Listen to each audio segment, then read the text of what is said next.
Okay, welcome back to another episode of FSi DFS Fantasy Baseball Picks. I'm your host, Mega31. Hope you're having the start of an amazing holiday weekend, Memorial Day. Thank you for all of you who have served or family members of people that have served to help make this great nation what it is. So appreciate that as always. So we have an 11 game slate tonight. It might be a 10-game slate with weather in one game, might be a 9-game slate with weather in another game. So I'm just going to blow through it pretty quickly because it's really hot in my house and I have the AC and the fans off, so I can do this without background noise. So starting Milwaukee in the Red Sox, Bryce Wilson, Cutter Crawford. Wilson has no K rate.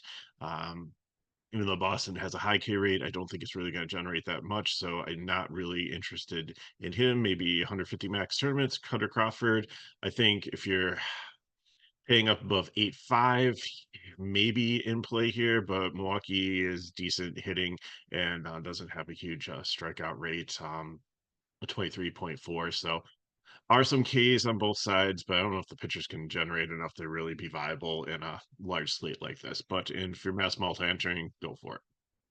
Milwaukee, definitely like the bats here. Definitely, I would stick to left-handers. Same thing, Boston. I always like. There's a high total here just because the wind's blowing out 10 miles per hour at 78 degrees, so that helps.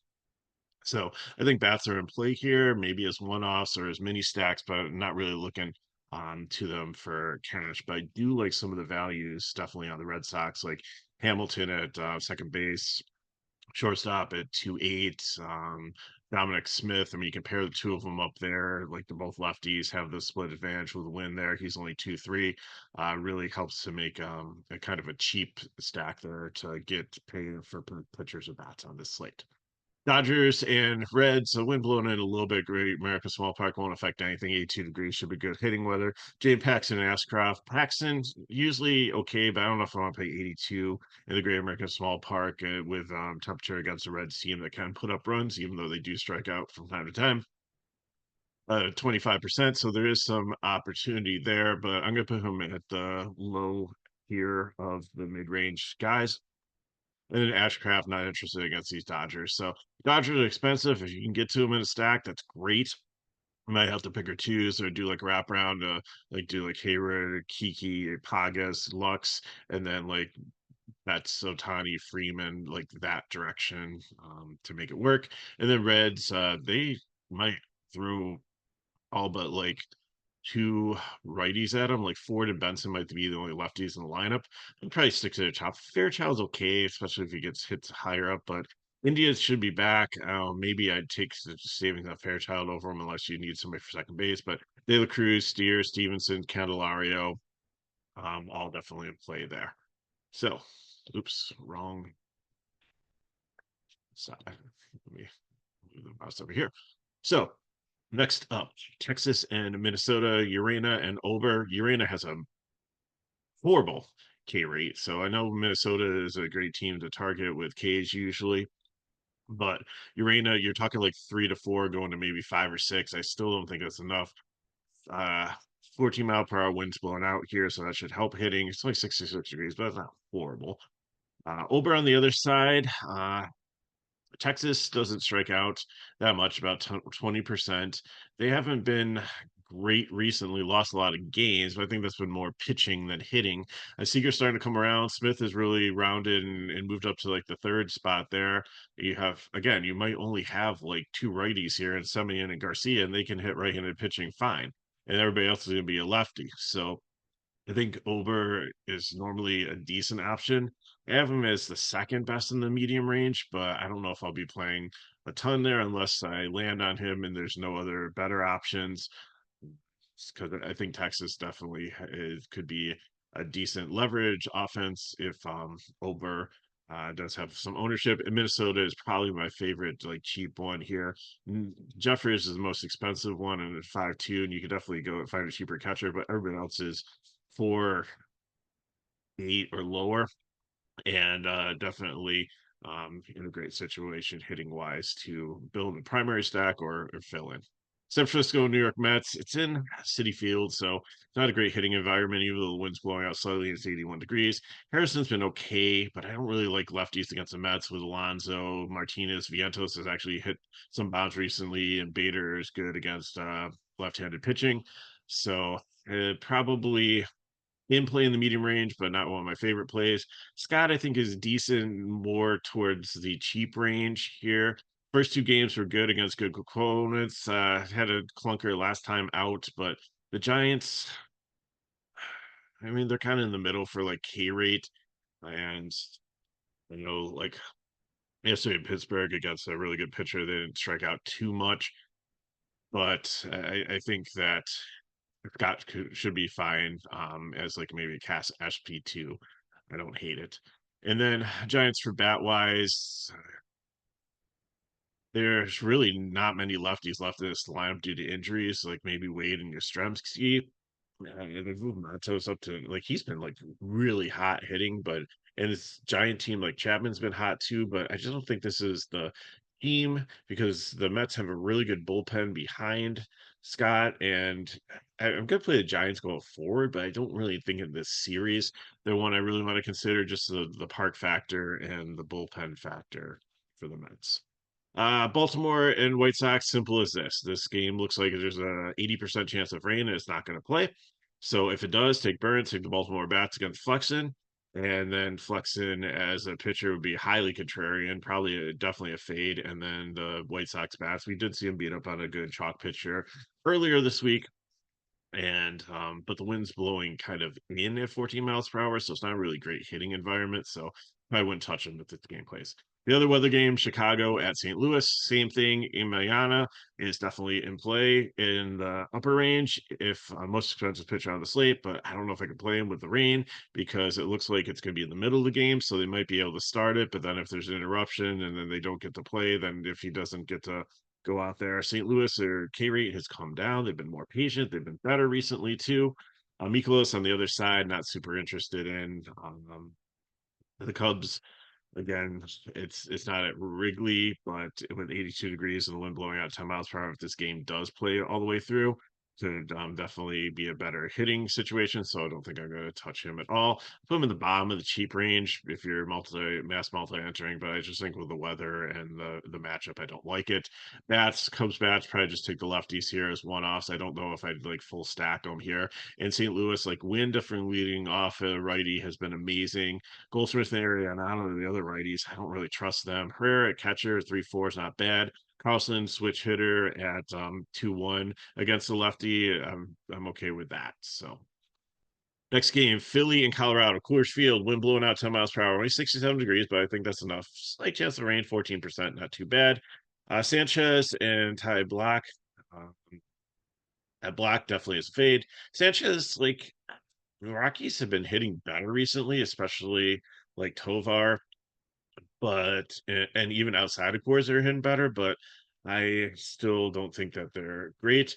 I mean, he is a lefty, so you do have some good righty mashers here. I mean, Chris Bryant, if he ever comes back to life, Diaz is decent, Doyle and back to rookie. So I mean, he's gonna probably face a lot of righties here.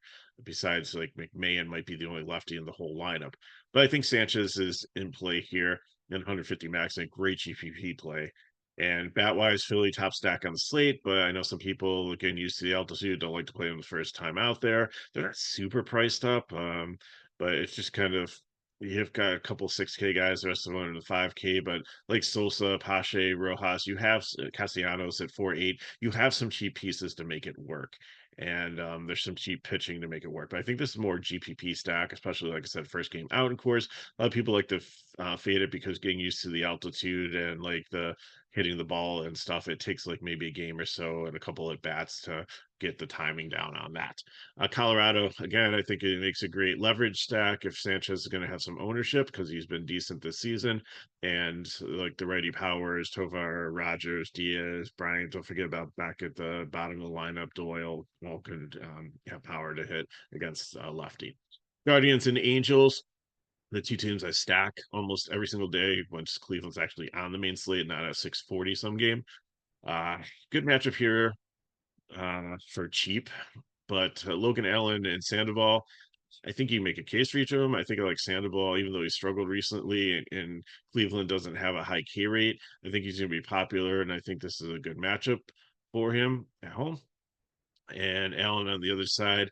The Angels have been pesky recently, and they have some pop. And like Ward and Pilar and Rengifo have been very Hopi, Adele. They've been solid, especially against left-handed pitching. So I kind of like the Angels' bats here. It's my second favorite beyond Minnesota. Like all these right-handed bats have just been like the ones I just listed there. You can make a 5-man stack right there, Renfro, Ward, Pilar, Hopi, and Adele, and just I feel really good about that even in cash.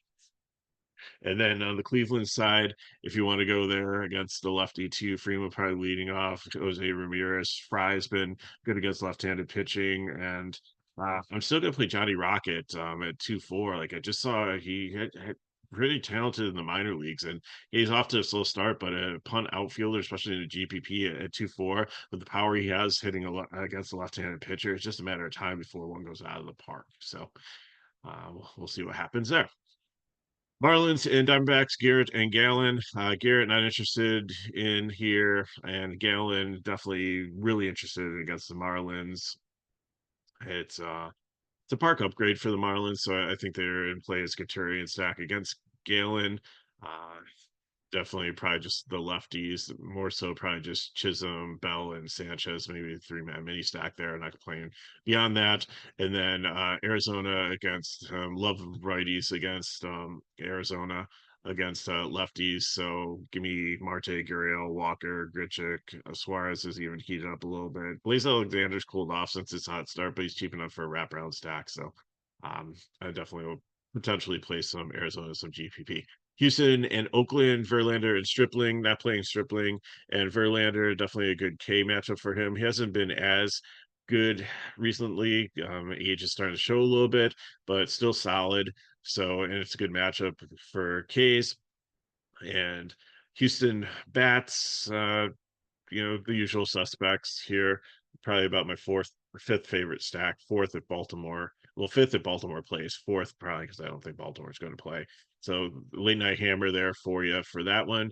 And then Oakland bats are definitely in the cheap range too. If you want to, I think Minnesota and LA are going to be chalky, and maybe a little Milwaukee if you want to target Verlander, who does give up some hard hits and some power recently with like a Seth Brown or Soderstrom, or Toro can hit both sides of the plate. Day there are some cheap pieces that you can use to make your cheap pieces of your stack a little bit different than some others in a GPP. Uh, Yankees, Padres, Rodon, Jarvis. They have this like as a pitching matchup. It's only a 7.5 total with 3.75 on the other side.